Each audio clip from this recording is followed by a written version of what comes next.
Topaz Team Bottom Hockey요 좋아요. 네, 안녕하세요. 오늘은 흩어지는 예배의 두 번째 시간으로 이렇게 또 영상으로 만나게 돼서 참 반갑습니다.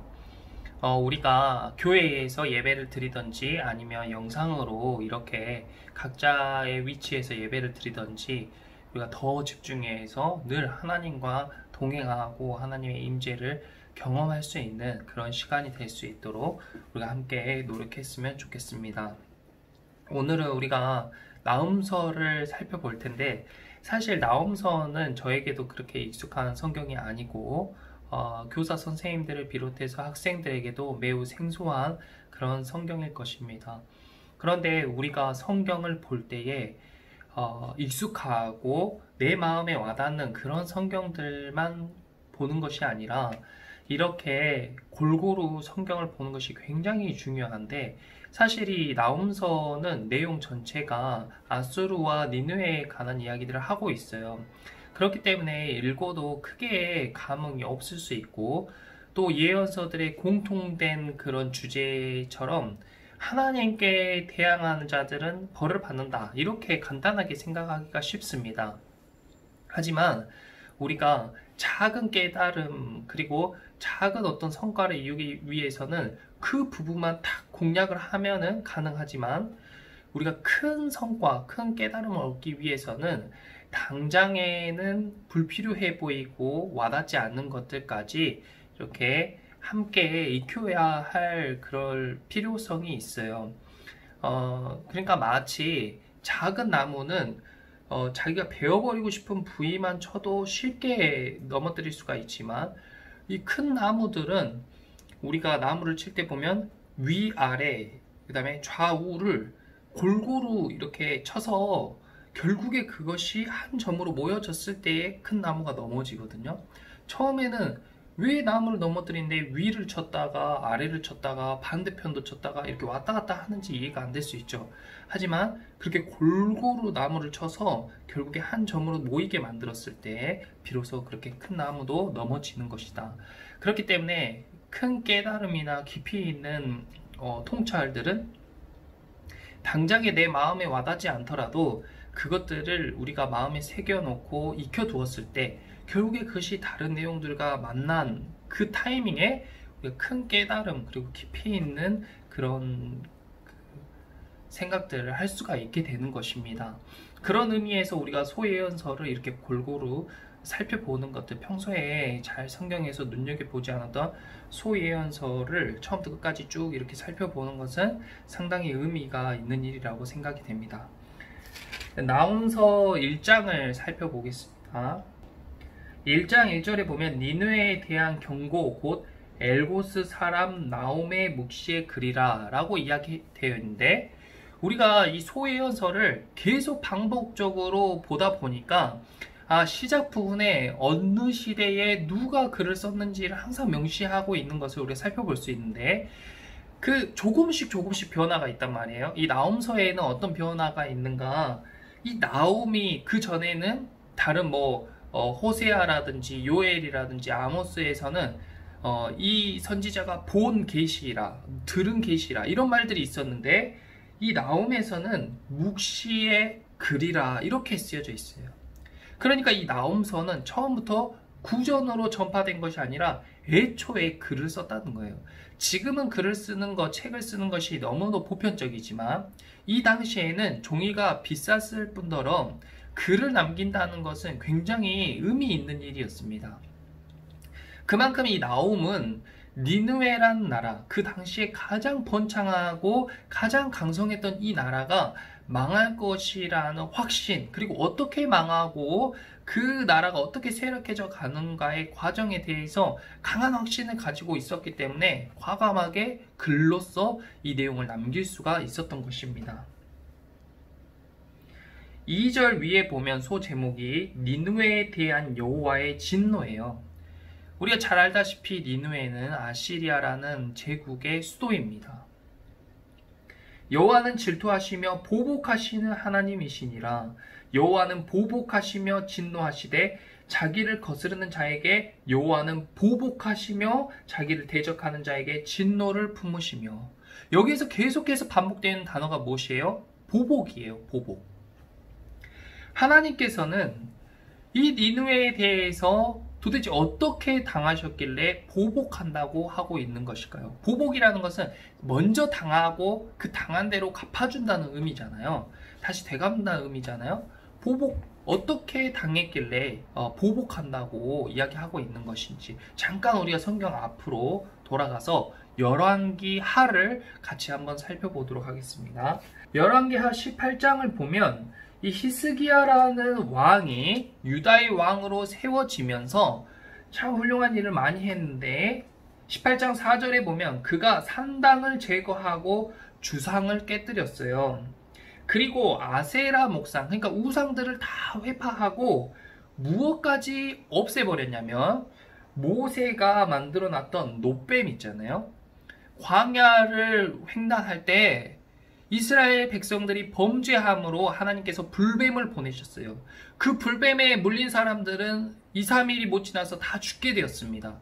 그때에 하나님께서 모세에게 놋뱀을 만들어서 높이 세워서 그 놋뱀을 보는 사람들은 다 나음을 얻을 것이라고 했던 그 놋뱀이 이 당시까지 계속해서 보존되어지고 있었던 거예요. 그런데 문제는 그 의미와 하나님의 마음을 사람들이 받았어야 되는데 그때까지도 그 놋뱀을 약간 미신처럼 섬기고 있었다는 것이죠. 그래서 아마 아픈 사람들이 가서 놋뱀을 만지면 나은다든지 보면 나았다는 그런 어떤 약간 샤머니즘적인 그런 신앙생활을 계속 하고 있었던 것 같아요. 그래서 히스기야가 이 모세가 만들었던 놋뱀을 이스라엘 자손이 이때까지 향하여 분향함으로 그것을 부수고 누수단이라 일컬었더라, 이렇게 이야기했어요.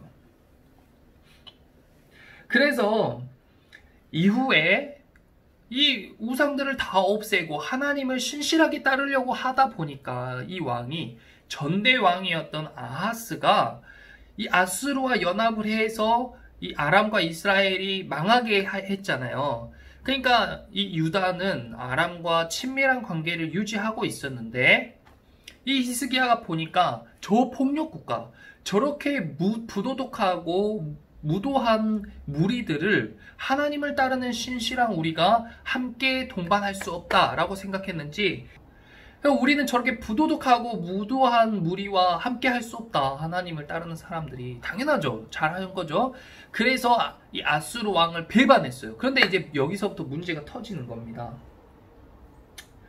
이제 아수르가 이스라엘까지 멸망하고 나자 이 아수르의 경계와 유다의 경계가 딱 맞닿게 되는 거죠. 근데 이때에 아수르 왕이 요구하는 것들을 당연히 히스기야가 거부하고 배반했으니까 대항했을 거 아니에요. 그러니까 이 아수르가 군사들을 보내서 유다를 압박하기 시작합니다. 13절에 히스기야 왕 제14년, 히스기야가 왕이 된 지 14년이 지난 후에 아수르의 왕 사네립이라는 사람이 올라와서 유다의 모든 견고한 성읍을 쳐서 멸해버려요. 그 성읍들을, 아주 견고한 성읍들을 다 무너뜨리고 점령해버립니다. 그러니까 히스기야는 굉장히 당황했겠죠. 14절에 유다 왕 히스기야가 라기스라는 곳으로 사람을 보내서 아수르 왕에게 이렇게 말했어요. 내가 범죄했습니다. 나를 떠나가 주세요 하고 부탁했습니다. 더 이상 우리 나라를 점령하지 말아주세요 하고 부탁했어요. 그랬더니 이 아수르 왕이 그렇다면 너가 진짜로 나에게 항복했다면 그 증표로 은 300달란트와 금 30달란트를 정해서 나한테 가지고 와 한 거예요. 이때 이 은 300달란트와 금 30달란트가 얼마나 많은 양이냐면 하나님의 성전 문이랑 기둥에 입혀진 금까지 싹 다 긁어가지고 이 솔로몬의 성전이 이 금 백향목으로 지어지고 그 겉에 다 금으로 도금을 해놔서 번쩍번쩍 했었단 말이에요. 근데 금이 모자라니까, 아수르에게 줄 금이 모자라니까 그 성문과 그 성전 기둥에 있는 금을 싹 긁어가지고 줄 정도로 얼마나 비참합니까? 성전이 번쩍번쩍했던 것이 다 골프문께 그렇게 돼버리고 만 거예요.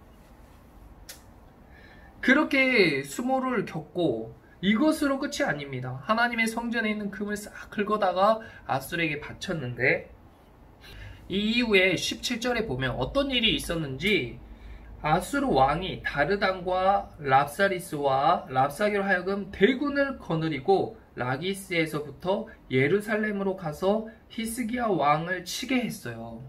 아니 그렇게 금이랑 은을 다 받아놓고도 무슨 일이 있었던지 대군을 보내서 예루살렘, 유다의 수도를 치게끔 한 것입니다. 이 신하들이 그 아수르의 장군들에게 대화로 좋게 풀자고 요구를 하는데 그들은 이것을 거부하고 계속해서 병사들과 그 성 안에 있는 사람들이 모두 듣게끔 이야기를 하는 거예요. 랍사게가 27절에 이렇게 이야기했어요. 내 주께서 너의 주와 너한테만 이 말을 하라고 나를 보내신 것이 아니고 성에 있는 모든 사람들에게 이야기하라고 나를 보낸 거다. 그 사람들도 너희와 함께 너네 똥, 오줌을 먹게 할 것이 아니냐. 앞으로 너네 처지가 그렇게 될 거 아니냐. 불보듯 뻔한 일이다.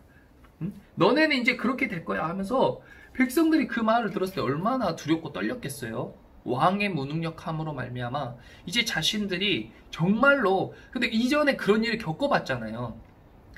이 아람의 군대들이 이스라엘을 사마리아 성을 둘러쌌을 때에 진짜로 자기 자식들을 잡아먹고 비둘기 똥과 나귀 머리를 사는 데에도 어마어마한 돈이 필요했던 그런 것들을 바로 옆에서 목도했던 사람들이 이제 아수르의 대군이 자신들의 성을 둘러치고 이제 자신들의 똥과 오줌을 먹을 그럴 상황이 눈앞에 처했다 생각하니까 얼마나 당황스럽겠습니까?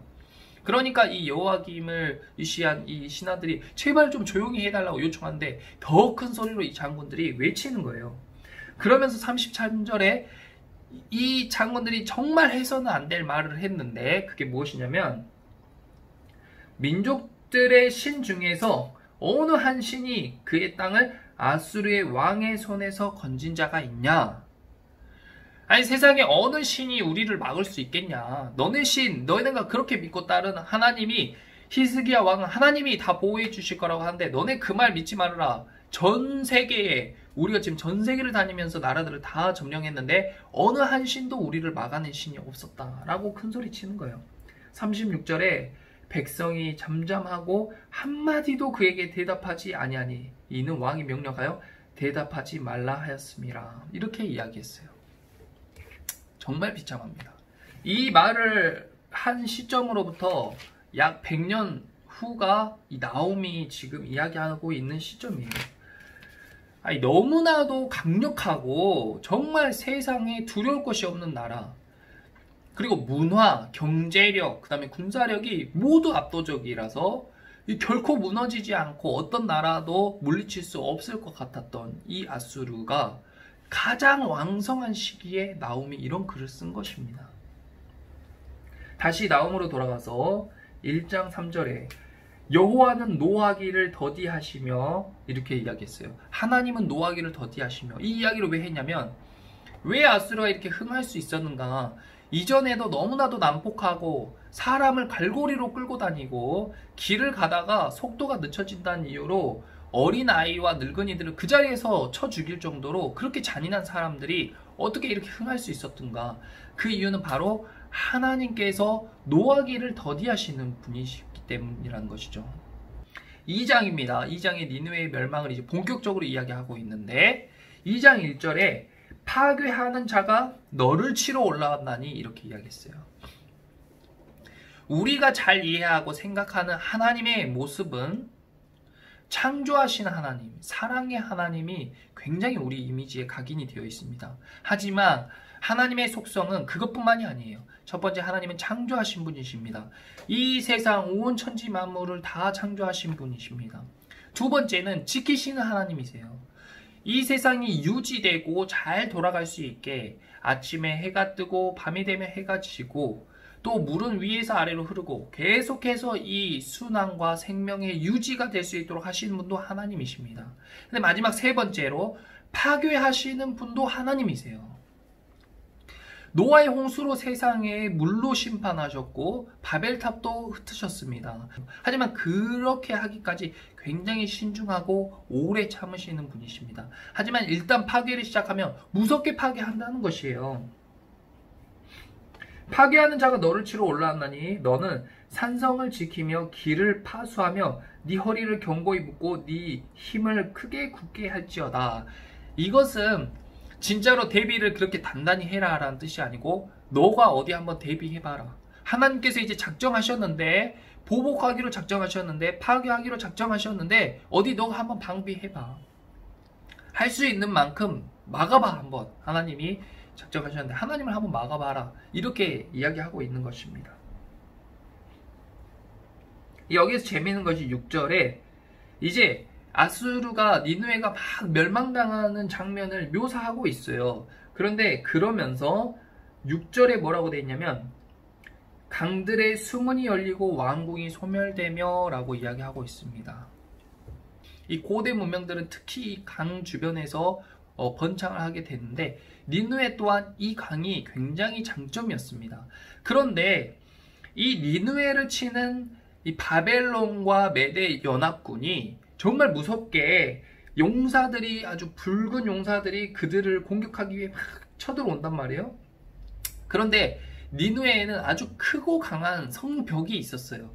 그리고 그 성벽 주위로 해자가 둘려 있었고 완벽한 천의 요새의 지형을 갖추고 있었기 때문에 어떤 대군이 와도 이 성읍은 절대 무너지지 않을 것이다 라고 생각하고 있었는데 정말 생각지도 못하게 이 니느웨가 만들어놨던 댐이 있었단 말이에요.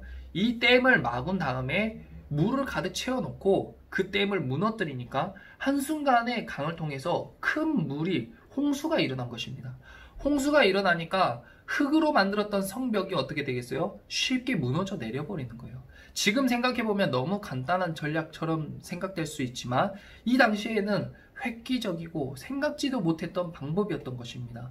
그래서 성벽이 무너져 내리니까 정말 허망하게 병력들이 니느웨를 이제 헤집고 다니게 되는 것이죠.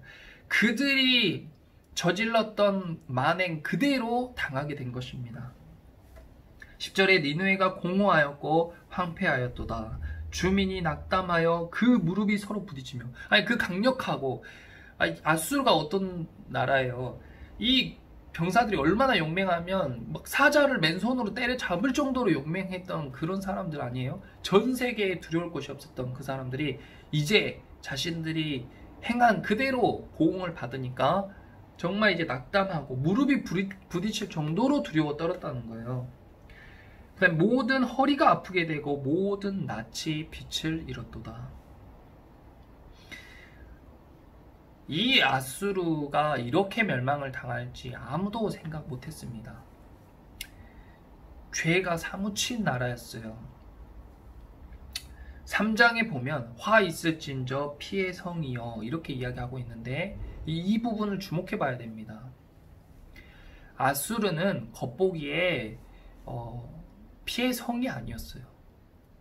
그들이 잔혹하고 흉폭하긴 하였지만 그들의 수도였던 니느웨는 정말 그 당시에 앞서가는 문명, 화려한 도시, 큰 그런 건축물들과 조각상들. 그러니까 이 이스라엘 사람들이 처음 포로로 니느웨로 끌려갔을 때 느끼는 감정은 와, 정말 멋지다. 정말 화려하다. 우리가 있던 곳은 정말 시골이구나. 이런 느낌이었을 거예요. 마치 목포에 살고 있는 우리가 서울에 가면 높은 고층 빌딩들과 그 화려함에 잠시 취하게 되는 그런 때가 있잖아요. 하나님의 사람들은 그곳에 있는 그 내면에 보이지 않는 곳에 있는 거짓과 포악과 그런 이 탈취들 이런 것들을 꿰뚫어 볼 수 있어야 돼요. 그 크고 아름다운 성읍이 지어지기까지 얼마나 많은 사람들의 피와 땀과 노력이 있었는가, 그리고 탈취와 횡포가 있었는가, 보이지 않는 이면에 지금도 고통하고 신음하는 사람들이 얼마나 많을까. 이 니느웨의 모습을 묘사한 글이 3장 2절입니다. 휙휙 하는 채찍 소리, 윙윙 하는 병거 바퀴 소리, 뛰는 말, 달리는 병거, 정말 막 정신이 없죠. 충돌하는 기병, 번쩍이는 칼, 번개 같은 창, 죽임당한 자의 때, 주검의 큰 무더기, 무수한 시체여 사람이 그 시체에 걸려 넘어지니. 저는 이 글을 읽는데 서울이 떠올랐어요. 서울 정말 화려하고 멋지잖아요. 근데 그 이면에 서울 어떻습니까? 그곳에 그 크고 화려한 그 이면에 보면 여러 가지 문제들이 많이 있잖아요. 그 도시들의 차들 붕붕거리고 지하철 다니고, 근데 그 지하철 안에 빽빽히 그 모인 사람들, 도대체 무슨 그 부귀와 영화를 누리려고 그렇게 그 어려움을 자처하면서 그 서울에서 그렇게 지내는지, 그들 아마 자신들의 처지가 그렇다고 생각하는 사람 없을 것 같아요. 근데 제3자적 입장에서 봐보세요. 그들의 삶이 과연 행복한 삶인가?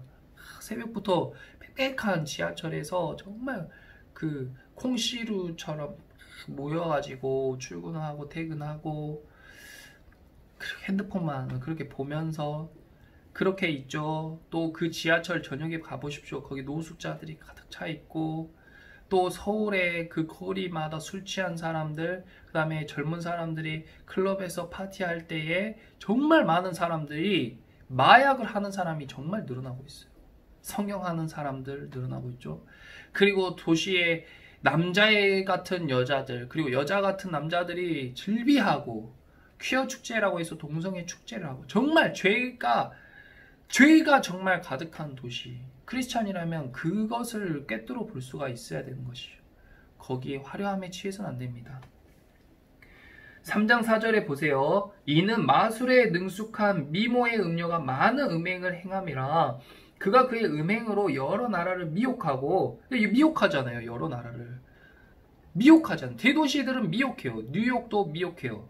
런던도 미혹해요. 도쿄도 미혹해요. 화려한 네온 사인, 그리고 볼거리들, 큰 건물들이 점점 사람들을 미혹합니다. 그래서 거기에 점점 더 사람들이 모이고 큰 도시가 되죠. 큰 도시가 되면 어떻습니까?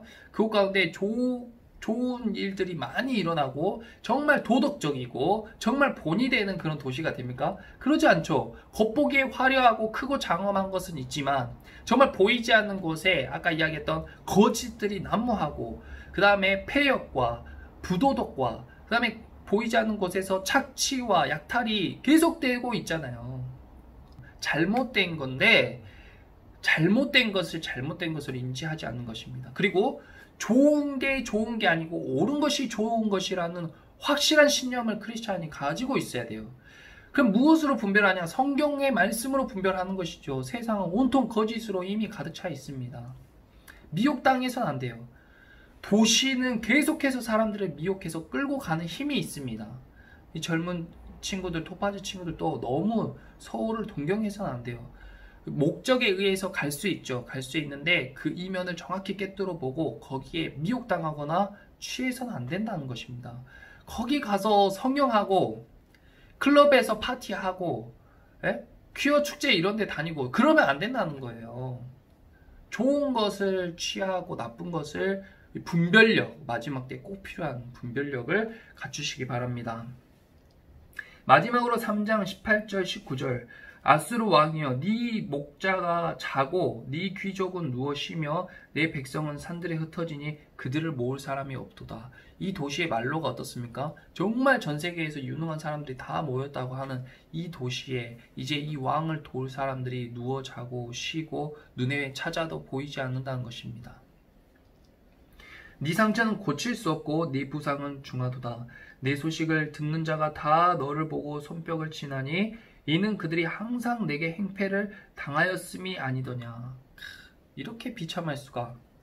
이 나라가 망하는데 안타까워하는 사람이 없다는 거예요. 다들 옆에서 손뼉치고 좋아한다는 거예요. 이런 인생을 산 사람은 얼마나 비참합니까?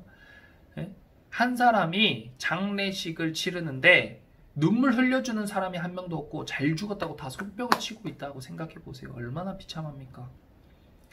이런 삶은 우리가 지향해서는 안 되겠습니다. 크고 화려하고 엄청난 부와 엄청난 힘과 엄청난 영토를 가졌던 이 나라의 말로를 보세요. 한순간에 망해버리고 아무도 그의 망함을 슬퍼하거나 애곡하지 않고 박수치며 즐거워하는, 그러면서 아니더냐 하고 끝나는 건 뭐예요? 너는 어쩔 거야? 지금 이 설교를 듣고 있는 당신은 어떻게 살 겁니까? 하고 묻고 있는 거예요. 아수르의 망함을 듣고 본 너는 이제 무엇을 깨달았냐? 너는 어떻게 살 거야? 어떤 삶을 살 거냐? 종교는 문화의 내용이고 문화는 종교의 형식입니다. 그러니까 우리가 무신론자들이 많은 것 같잖아요, 이 시대에. 결코 그렇지 않습니다. 사람들은 다 믿음대로 살아가게 되어 있고 자신이 신뢰하고 따르는 대상이 있기 마련이에요. 저 술에 취하고 세상에 취하고 돈에 취해 있는 사람들도 돈이 나에게 행복을 가져다 줄 거라는 믿음, 그런 확신을 가지고 그렇게 사는 것입니다. 그러니까 이 시대에 종교는 무엇이에요? 이 시대에 종교가 있어요. 과학주의도 있고, 그 다음에 물질주의도 있고, 물질이 나를 행복하게 해줄 거라는 믿음, 그게 종교가 돼버린 거예요. 물질주의, 자유주의, 어떤 자유가 진짜 자유인지 분별하지도 않은 채 그냥 내가 하고 싶은 걸 다 하면 그것이 자유인 것처럼, 그런 자유주의, 이런 것들이 이 종교가 문화의 이 내용이 됩니다. 이 자신들이 생각하는 그 생각이 그대로 문화로 반영이 되죠. 그리고 그 문화는 바로 종교의 형식이 되는 거예요. 그러니까 우리 크리스찬들을 우리가 가지고 있는 종교의 신념대로 우리 크리스찬의 문화가 형성이 되잖아요. 목사님 말씀대로 스마트폰을 절제하고 사람들을 돕고, 그 다음에 매주일 나와서 예배하고 기도하고 매 순간순간 하나님께 묻고 답하고, 그리고 어렵고 힘들고 그리고 참기 힘든 때에도 인내하고 매 순간순간 성령님께 어떻게 하는 것이 옳은 것인지 묻고, 이런 게 다 크리스찬의 문화 아닙니까? 그런데 세상의 종교는 예를 들어서 물질이 최고야. 물질 만능주의가 자신의 신앙으로 자리 잡은 사람들은 그들의 문화는 어떻습니까? 너 그거 얼마야? 그 옷 얼마야? 그 차 얼마야? 그 집 얼마야? 아, 쟤는 돈이 많아. 쟤는 가까이 지내야 돼. 얘는 가난해. 얘는 나의 인생에 가치가 없어. 이 일을 해야 돈을 많이 버니까 나는 앞으로 이 일을 할 거야. 이 일은 돈이 안 되니까 내가 하고 싶은 마음이 있지만 하지 않을 거야. 이런 게 다 문화의 형식이에요. 여러분들 그런 문화의 형식에서 자유롭습니까? 여러분들 어떤 종교를 여러분들이 지금 따르고 있는 것인지 잘 생각해 보세요. 우리는 인지하지 못한 상황에 매혹당하고 미혹당했어요. 그리고 하나님은 이것을 우상숭배이고 음행이라고 이야기하고 있는 것입니다. 그리고 그들의 말로 하나님께서 지금 오래 참고 계시는데, 하나님께서 파괴하기로 작정하신 그때 무섭게 심판하러 오십니다.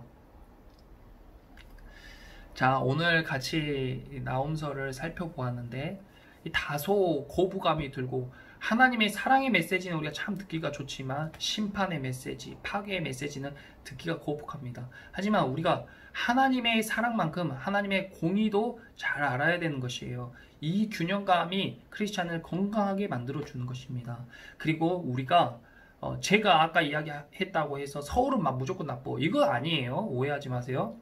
우리가 좋은 교육을 받기 위해, 또 어떤 자신이 원하는 일을 성취하기 위해 그곳 가운데 도시로, 해외로 갈 수 있습니다. 하지만 어디에 있건, 우리가 어떤 장소에 있건 어떤 시간대에 있건 분별력을 가지고 중심을 잘 지키라는 것입니다. 하나님이 중심이 되어야 된다는 것이에요. 우리 안에 어떤 신앙의 내용과 종교의 모양과 형식으로 살아가고 있는지 늘 점검하시고, 그리고 흩어지는 예배 때 더 집중해서 예배할 수 있도록 그렇게 하시고, 그 다음에 이제 9월부터 시작되는 50일 작전 기도에 우리가